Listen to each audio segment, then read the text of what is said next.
Hello বন্ধুরা, আশা করি তোমরা সকলে ভালো আছো, আমিও ভালো আছি। তো বন্ধুরা, এই মাছটা কী মাছ তোমরা চেনো? তো আমি এখন বলবো না, পরে বলবো, রান্না আগে করে নিই। তো মাছটা প্রথমে কেটে ধুয়ে নুন হলুদ মেখে নিলাম বেশ করে। আর এই যে বড় মাছটা দেখতে পাচ্ছ, এই মাছটা একমাত্র আমার বর কর্তা মশাইয়ের জন্য। আমার বরকে আজকে এই মাছটা দেবো খেতে, আর খুব মচমচ করে খাবে, জানো তো।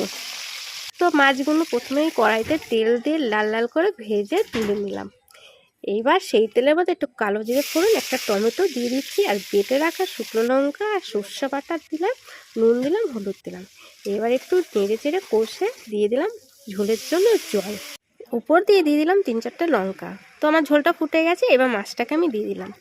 তো 10 মিনিটের জন্য রান্না করে নিয়েছি, মাছটা কিন্তু হয়ে গেছে। রান্না হয়ে গেল সরপুঁটি সর্ষে ঝাল।